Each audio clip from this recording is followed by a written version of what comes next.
As we close the program tonight, we once again revisit the life and death of former New York Governor Mario Cuomo, who passed away yesterday at the age of 82. Cuomo may best be remembered for his keynote address to the Democratic National Convention in 1984. That speech in San Francisco helped make Cuomo a national political figure, a frontrunner for presidential campaigns he had never entered, and even as a potential nominee for the U.S. Supreme Court. But ironically, Cuomo himself said it was not a great speech, explaining it was a good speech. It was not particularly well delivered, even by my own standards. What happened, Cuomo explained, was that the moment was exactly right, and the message in the moment, he said, came together perfectly. Here now from July of 1984, extended excerpts from the DNC keynote address by then New York Governor, the late Mario M. Cuomo. 10 days ago, President Reagan admitted that although some people in this country seem to be doing well nowadays, others were unhappy, even worried about themselves, their families, and their futures. The president said that he didn't understand that fear. He said, "Why, this country is a shining city on a hill." And the president is right. In many ways, we are a shining city on a hill. But the hard truth is that not everyone is sharing in this city's splendor and glory. A shining city is perhaps all the president sees from the portico of the White House and the veranda of his ranch, where everyone seems to be doing well. But there's another city. There's another part to the shining city. The part where some people can't pay their mortgages, and most young people can't afford one. Where students can't afford the education they need, and middle-class parents watch the dreams they hold for their children evaporate. In this part of the city, there are more poor than ever, more families in trouble, more and more people who need help but can't find it. Even worse, there are elderly people who tremble in the basements of the houses there.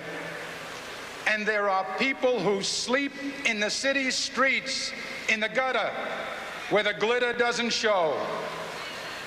There are ghettos where thousands of young people without a job or an education give their lives away to drug dealers every day.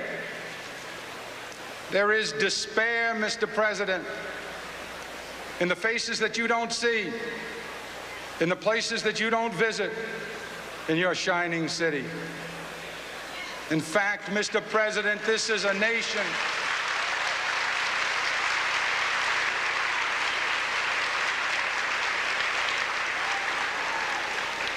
Mr. President, you ought to know that this nation is more a tale of two cities than it is just a shining city on a hill.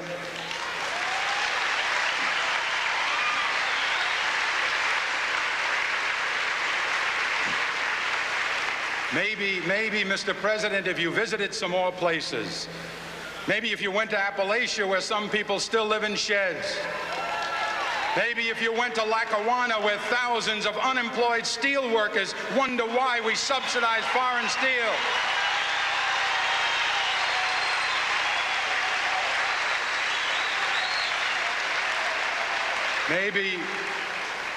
Maybe, Mr. President, if you stopped in at a shelter in Chicago and spoke to the homeless there. Maybe, Mr. President, if you asked a woman who had been denied the help she needed to feed her children because you said you needed the money for a tax break for a millionaire or for a missile we couldn't afford to use.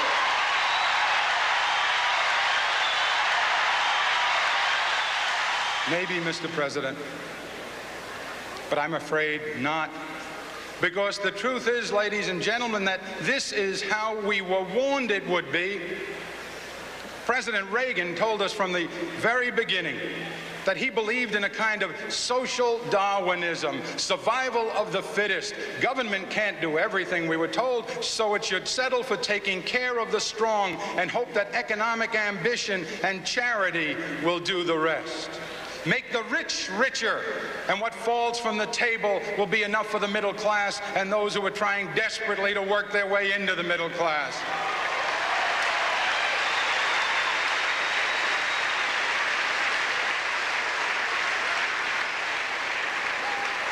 You know, the Republicans called it trickle-down when Hoover tried it. Now they call it supply side, but it's the same shining city for those relative few who are lucky enough to live in its good neighborhoods. But for the people who are excluded, for the people who are locked out, all they can do is stare from a distance at that city's glimmering towers.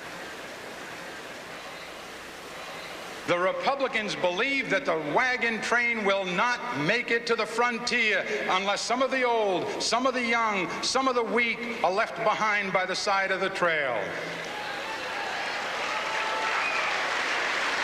The strong, they tell us, will inherit the land. We Democrats believe in something else. We Democrats believe that we can make it all the way with the whole family intact, and we have more than once.